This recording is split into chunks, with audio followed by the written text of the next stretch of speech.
সংগ্রাম সংগ্রাম সাকিবের খুনিদের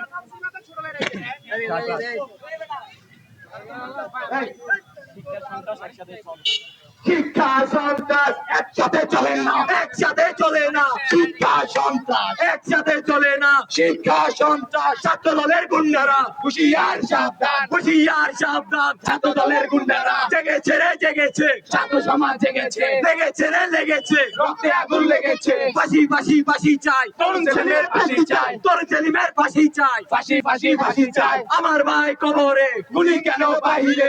আমার ভাই কবরে, খুনি কেন বাহিরে? তরুণ সেলিম তোমরা এত পারো একটু ফার্ম কথায় কথায় কলেজ চার, কলেজ কি তোর বাপ দাদা? কলেজ কি তোর বাপ দাদার? চালো রে চালো, আগুন চালো, চালো রে চালো, আগুন চালো, চালো রে চালো, আগুন চালো। লেগেছে রে লেগেছে, রক্তে আগুন লেগেছে, লেগেছে রে লেগেছে, রক্তে আগুন লেগেছে। দিয়েছি তো রক্ত, দিয়েছি তো রক্ত, রক্তের বন্যায়।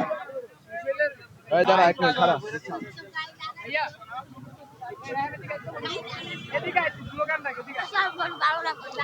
দর্শক আপনারা দেখতে পাচ্ছেন তেজগাঁ কলেজের সাকিব হত্যার বিচারের দাবিতে শাহবাগ ব্লকেট এই মুহূর্তে আপনারা দেখতে পাচ্ছেন যে ইমার্জেন্সি গাড়ি ব্যতীত কোনো গাড়ি এই সড়কে তারা যেতে দিচ্ছেন না। এবং আপনারা দেখতে পাচ্ছেন যে ফার্মগেট এলাকায় পুরো সড়কটি কিন্তু বন্ধ করে এই মুহূর্তে কিন্তু পুরো সড়কটি কিন্তু ব্লকেট করা আছে। আপনারা দেখতে পাচ্ছেন এইদিকে কাউরান বাজার এলাকা, এইদিকে যদি বলি তেজকুনি এই পাড়া, এইদিকে হচ্ছে বিজয় সরণি, এইদিকে এই দিক থেকে যদি আসা হয় সেটা হচ্ছে সংসদ ভবন এলাকা।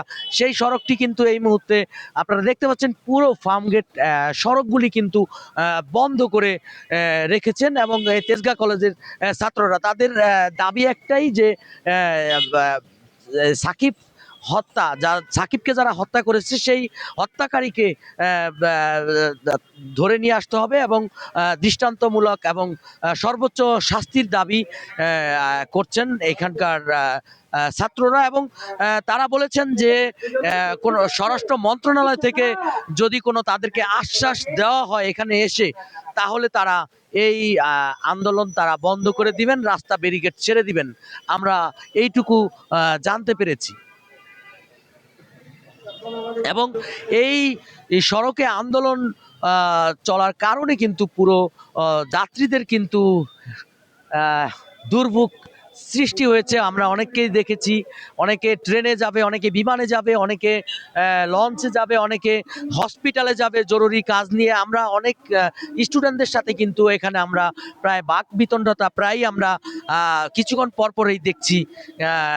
এবং অনেক গাড়ি আছে, তারা পিছনেও যেতে পারছেন না, সামনেও যেতে পারছেন না। তো একটা এই এখানকার ফার্মগেট এলাকায় কিন্তু একটা এই মুহূর্তে কিন্তু পুরো একটা যানজট সৃষ্টি হয়েছে। এবং সেই সাথে কিন্তু এখানে রাস্তা বন্ধ করে তারা, এই যে আপনারা দেখতে পাচ্ছেন যে তারা মাটিতে বসে পড়েছেন ছাত্ররা। এবং এই ছিল ফার্মগেট তেজগাঁ কলেজ থেকে। ধন্যবাদ সবাইকে।